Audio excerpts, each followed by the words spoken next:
Welcome to the Northeast Kingdom Voice. I'm your host, Scott Wheeler. Today's guest is Joe Queenin, the official, unofficial mayor of Derby Line. He is here to talk about a recent trip he took to California. Welcome to the show, Joe. Thank you, Scott. You just barely traveled to California to spend, how many days on a boat?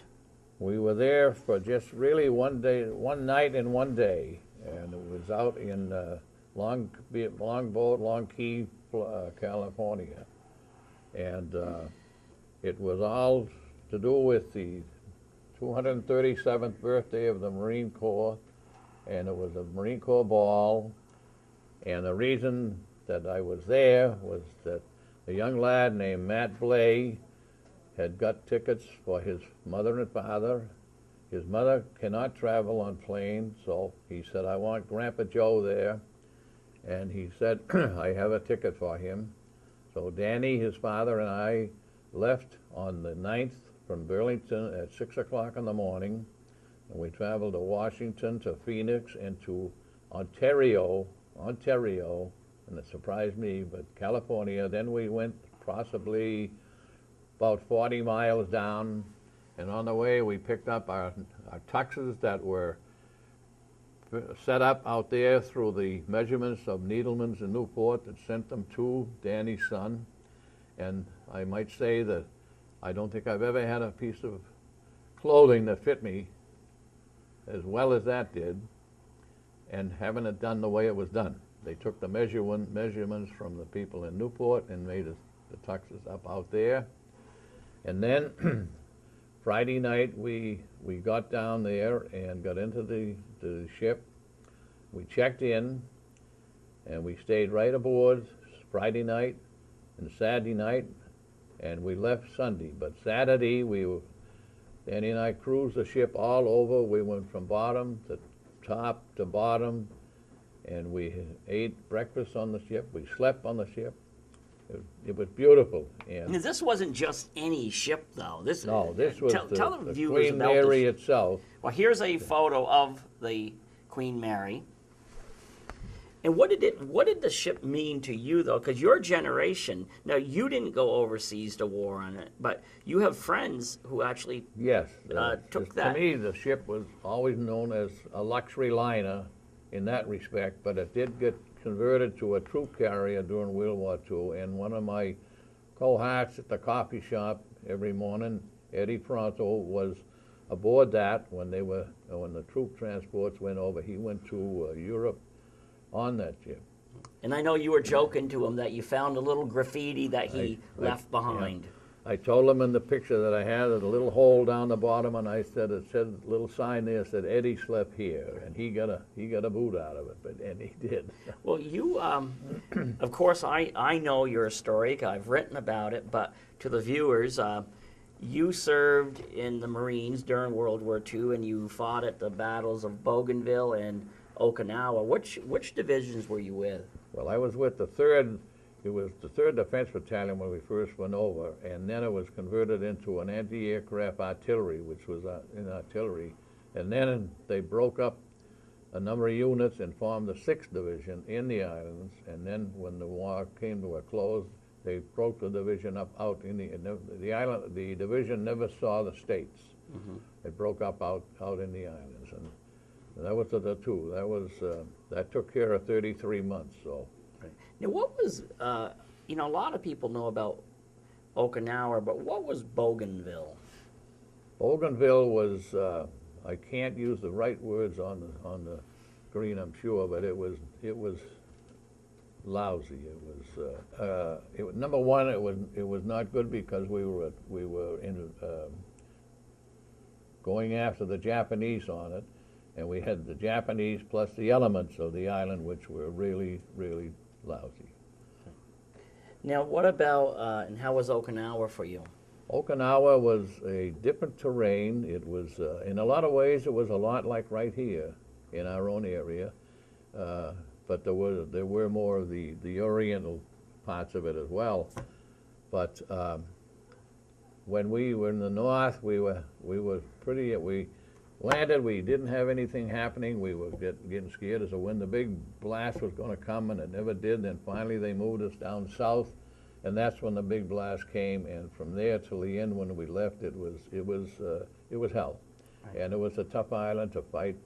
And the troops, it was bad because you had these caves, the underground parts, and the paddies, and it just. But it was. Up north when we were there, that was good for a while because they knew how to grow vegetables, and we ate pretty good up there. But when we went south, then it changed. So, Right. but it was today. I think it's a nice island. I'd like to be able to go back and see it. So, how did you come about joining the Marines? Because even though you're not in the Marines anymore, you are still obviously a Marine at heart. So, how did this all come about? Well, actually, when the war started, I was still in my senior year, and when I graduated, I went down to Massachusetts, where I came from originally, and I was down there with some of the old buddies for a while, and then one of the days they hit the canal, and I said, well, I guess it's time I get to move on. And so I said, I'm going in. There was three of us. We're going to meet at 8 o'clock on the common the next morning. And when we got there, I was the only one, and I said, well, that's okay. I'm still going, and I did. I went into the Fargo building in the Navy, which is a Navy building in Boston, and I enlisted. And from there on, it was for Paris Island, Camp Lejeune, and Camp Lejeune overseas. You know, when we have some mutual friends who are Vietnam vets, and people who were built like you know, fairly short and small in stature during Vietnam, you were sometimes asked to go into tunnels in search of the enemy. Now, you weren't a very big guy yourself. Did World War II troops ever have to do that? No, they anything that we ever ran into, they wouldn't let you go near going into those tunnels, those caves. But I think in Vietnam, you had a different situation. These tunnels were connecting tunnels, and they were built so that you call them, the little guys like myself, tunnel rats. Mm-hmm. And they would go in and try to clean them out. And when you talk to the people that went into those tunnels, it was not good sometimes. But as far as we going in, they would not let us go into to the caves. Mm-hmm. And we had to work to close the caves up by either artillery or fire and gunfire and so forth. But those flamethrowers, they didn't seem those didn't seem like very nice weapons. I'll tell you, I always felt a lot of praise for the fellow that carried that tank on his back, because he was a human torch. If anything went wrong, he just was cooked, and that was it. And they were not good. I was watching something on Veterans Day, and they were saying that you were a prime target. You were a prime target too. If you had that on your back, that the enemy wanted you. If they spotted you with that tank on your back, they wanted you. That's right. They would go to get you, and it just was like I said, it was a human torch. So after the war, you went to work. You ended up at the Postal Service. Right. But anybody who knows you knows that you are a Marine at heart. Why is that? You know, how come once a Marine, always a Marine? Well, I think, you know, the Army, the Navy, the Coast Guard, all of the services are great. There's no question about it. But when you stop and think about it, the Marine Corps, it's bigger now than I think it ever was, but it's a small unit compared to the Army, to the Navy, to the Air Corps. And I think you seem to get to a little well there. I noticed it very much at this ball that I was at, the troops, how they knitted together so close. And there's a pride built into you when you go through boot camp at Paris Island that I don't think you ever forget it, and you always keep it. And once you have that feeling that that's something. And you were once a Marine, you were always a Marine. Yes. Okay. Never farm, but always a Marine. So tell me, this photo with three men in it, one of them is you. Who are the other two? Well, one of them to my left on the photo would be Matt. That's Danny's boy. He, when he was in high school, Matt used to come home, and I'd see him out in the neighborhood. He's right in my neighborhood. And he would ask me about the Marine Corps when he was getting up to be a senior. And I had the leatherneck, which I still get, Marine Corps magazine, and I would give him a couple of copies, and he could read them and so forth. And eventually he went in. And my proudest point is that he joined. He is now going on his 16th year. And he will be making 20 years, hopefully that nothing will happen.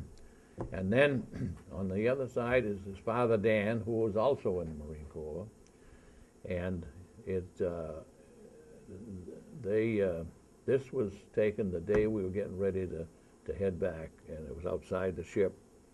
And Matt said as I told you earlier, I think, that his mother and father were going to go, but his mother cannot travel on planes because of back business and so forth. So he said, I want Grandpa Joe to come. So Grandpa Joe went. So that was Grandpa Joe had a good time. That was 3 generations of Marines. That's right. So exactly. Even though it's 3 generations of Marines, did you have a lot in common? Yes. I think everything seems to be in the same pattern all the way up through whatever you go to that ball and you watch those fellas. It was just like back in your day. If you had the same thing, it would have been the same. I think it stays right in there, and it's ingrained right in you to the point where you're very proud to be.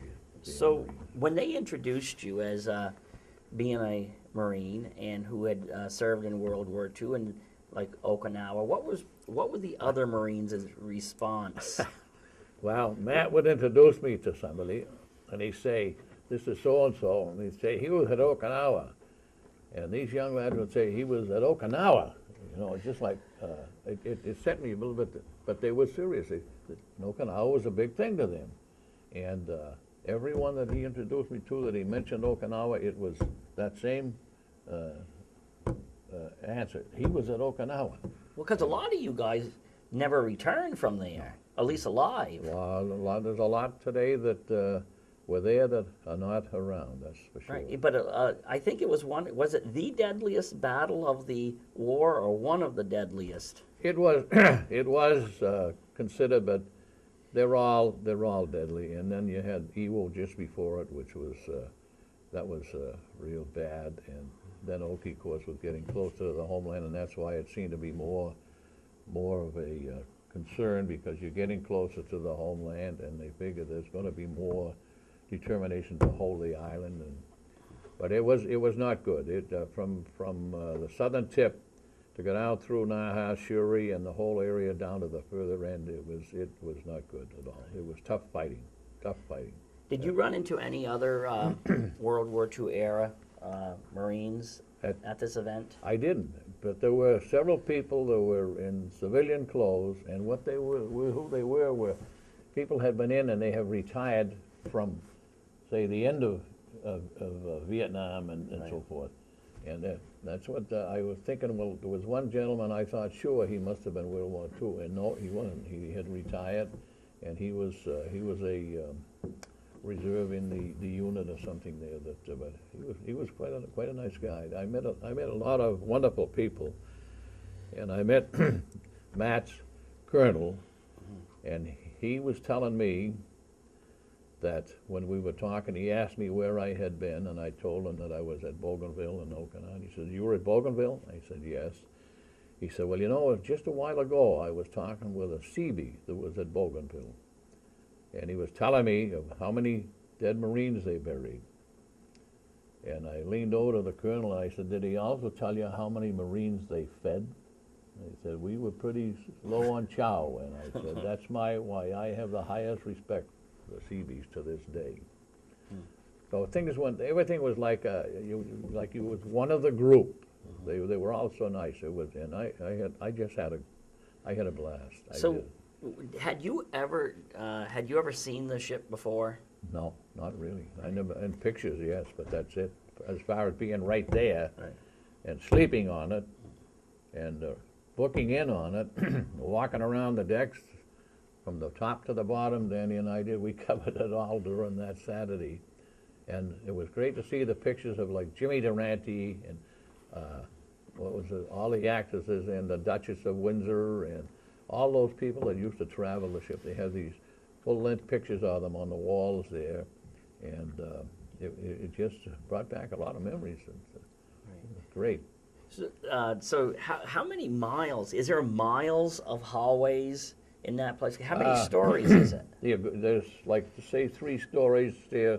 There's elevators, but we took the stairs, and you can go up from the bottom to the top, and there's miles of deck to walk, and you can walk from the rear to the front, to whatever they call it, all around the ship, inside. But as you walk down to go to your room, the corridors are narrow, and you come along, and instead of a door right there, you've got a little slit you go in, and there's a room to your left and a room to your right, and then you come back in the main hallway, and you go down the next room the same way. And you could see where it was, how it was in the days when they used to have all the travelers on there. Excuse me. So did they have? So they had it. They had it refurbished to the days of old, but did they keep it in the same way, parts of it, like it was when it was a troop transport, or was it totally refurbished?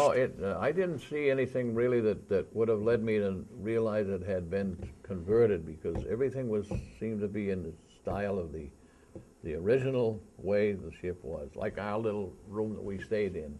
In some of the pictures, you can see how the enclosure in one end where the portholes were, and just the size of the room. It was not that big like today's motel rooms are wide and big. But that's way more. You could put probably 2 of the rooms we were in one room in a motel, and but everything was comfortable. But you had a lot of your connections, your faucets on your water and your shower and your bowls.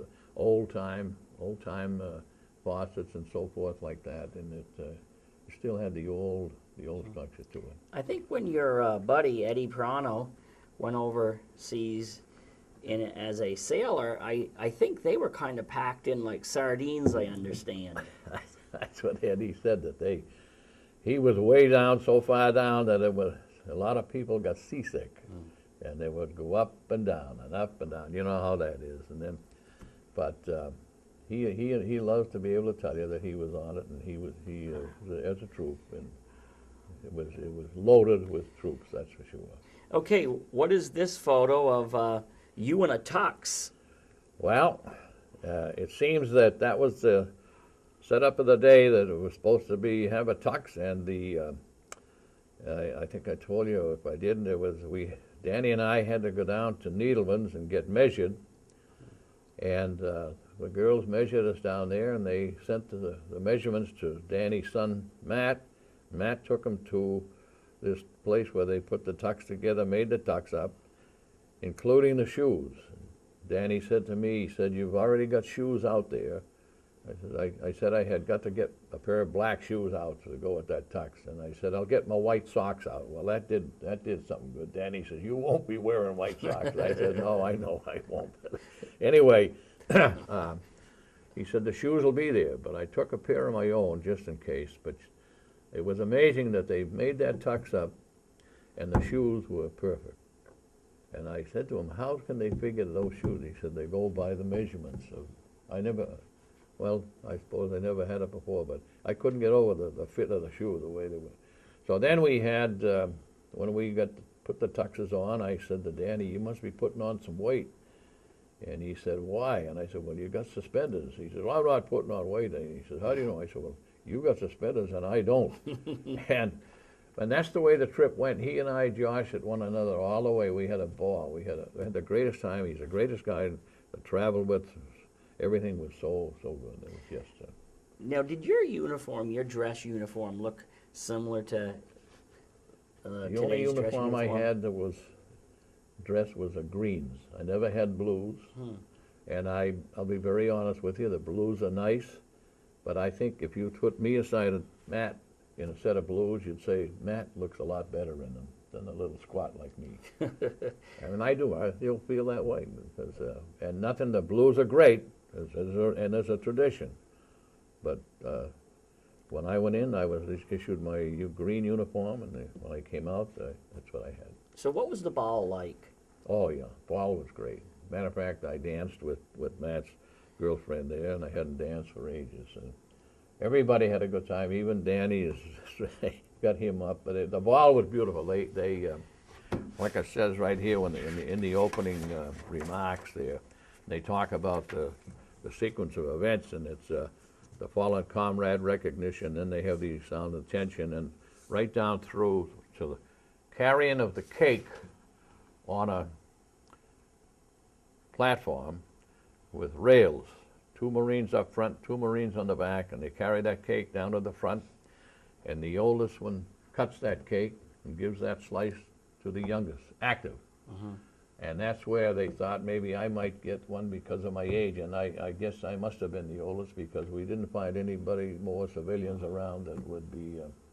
But anyway, they changed the policy, so now it's the oldest and the youngest active that gets involved with the cake. What was the oldest active Marine? I don't know because it was down by the stage. They didn't say. But For some reason, I think if you were allowed, you'd still be active. yes, I would. Yeah. Was I that would. that was a If really I could, I would. Yes. that was a really good portion of your life, wasn't it? That was, and it was funny because I had met my wife prior to leaving to go to Boston and up, and then I decided when I was at boot camp, I said, I think I'll write to Bibb. I said, I probably won't get an answer, but lo and behold, if I didn't get an answer to it, and that started things going, and we had 65 good years together. So. Yeah. And then a few years ago, no, not a few years ago, actually a couple of years ago, you helped out another Marine, or at least his family. Somebody stole his Marine flag, an American flag, Yeah.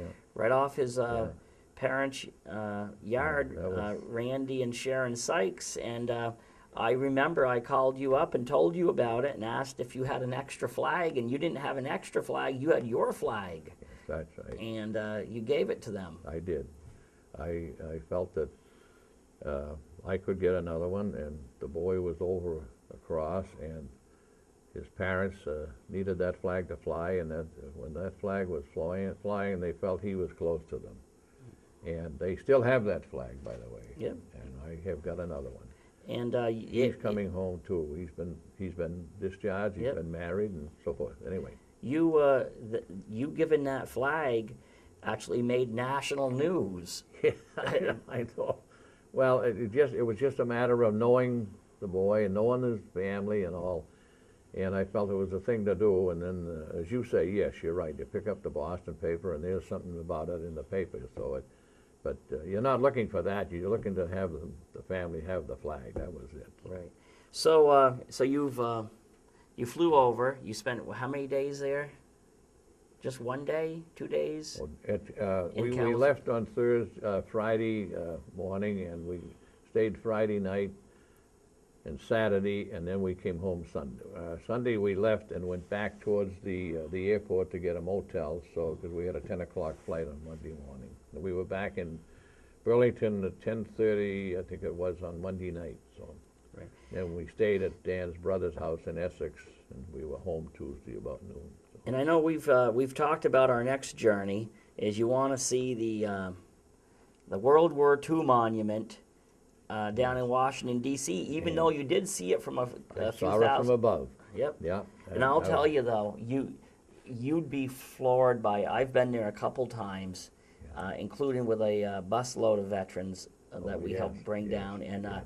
it's an amazing sight. That's true, because everybody that has been there will tell you the same thing. It hits you as soon as you see it. It just hits you right between the eyes, and the nostalgia that goes with it. And it was amazing to look and peek, and I thought, well, if things go, I'll get there someday. Yeah. Like I made this birthday party, which I always wanted to do, and I got there, and now that's been accomplished. That was maybe 237. You said 237. of the yeah. Marines.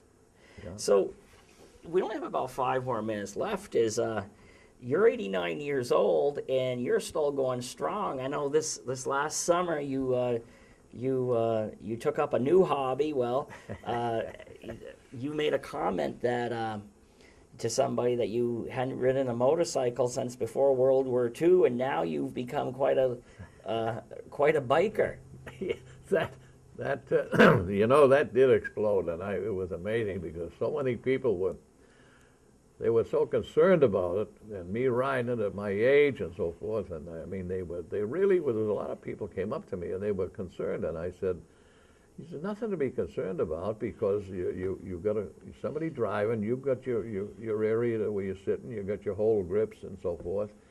And I said, if you know anything about movement, you go over the bumps with the rise and you go on the bends with the curve. And I said, really, they said you weren't lame, and not a bit, neither one. And I'm going to go again when the weather next summer probably. You haven't been recruited into a senior citizen gang or anything, have you? No. Biker gang. That drew a lot of attention. That did really. I had a relative that's on. We get it on the screen there, and wanted to get pictures of it. And I got some good pictures. So, but it was very interesting, and it was funny to know the people was concerned about your health on it. So, yeah. We're good. Now, I know I once asked you. I said, Joe, if your wife can see you now, what do you think she's thinking about some of the things you're pulling off, like going out motorcycle riding, going on spider rides? You think I think you said basically that she probably thinks you need your head examined. She'd probably say, you better go see somebody. No, she would have been pretty good. She would have probably said, if you feel like doing it, do it. That was it. She knew, and we knew each other after that many years. But a lot of times when she was not feeling well, I would lay back, and that's what anybody would do. So what is your? Because everybody knows you, Joe, and that's how come you're the unofficial mayor of Derby Line. Well, first of all, how did you get that title? Because you even have a business card that. This goes back a lot of years, and a lot of people may not know this man because he has passed away, and his name was Roy Patel. He had a shell station in Derby Line, and Roy was always considered the mayor. And everybody at night after the day's work, we'd scoot up to Roy's till about 9 when he was closing, and to gather, shoot the breeze up there in the station. And then I don't know, something happened when the idea hit. And I was a kid with Roy. He was a nice guy, very nice. And I said, I'm going to run against you and beat you as mayor. He says, you'll never do it. So what we did, there was people like Rudy Racine, the Undertaker, and Willie Howe, and people that, a lot of names that people might not know, but some of them, like this Willie Howe, he worked at Butterfield, but he could have been a good lawyer. And that's the way they would set it up. I'd get my crew, and Roy would get his crew, and we'd have a regular hearing right in the station. And naturally, every time it ended, Roy won. And I said to him one day, I said, Roy, the day that you leave us, and I hope that's a long time coming, I'm going to be automatic mayor of this village. And that's what happened. So who's taking your place when you set sail? Well, they can fight over it. Well, I don't know. Well, Buzzy Roy, he must be in the contention. Oh, yeah. He's been there a long time. Buzzy's been around a long time. I don't know about Ed. Whether no, Ed... Eddie, I keep telling Eddie that you're not in the village. I said, that's you're right out of the village by X amount of square. Yeah, he's only a few feet out of the village. That's right. So no, he isn't eligible. So I guess you have to talk to. It depends on who's around and if they feel the same way about having some fun with it. That's the main thing. Well, Joe, it was great having you on again. The last time you were on here, you were part of a World War II panel. But when I heard what you'd done, I just wanted you to come on and share it with the viewers. Well, Scott, I thank you very much, and I thank the station for letting you have me on. It was, like I said, it was something I had always wanted to do, and I never thought it would happen. I got the chance to do it. I was a little leery at first because of the distance. And I said, we traveled one way about 3,300 miles, and everything was fine. The flights were fine, and the only thing I had to complain about was when you got off one station and you had to go to the other end of the airport to get on the other one. It was a long haul. But if you had a ride, but there weren't many cars around to ride on that I saw. However, it was a lifetime experience that I will, the rest of my days, I'll enjoy in my own way. Well, Joe, thank you for coming on the show, and thank you for your service to your country, and thank you for your service to your community. Well, thank you very much. I appreciate the coming on. It's just that that's my way. I've always been that way all my days, and I don't intend to change. So, Okay. till the last day. And Thank you again. And thank you to the viewers for tuning in to another segment of the Northeast Kingdom Voice.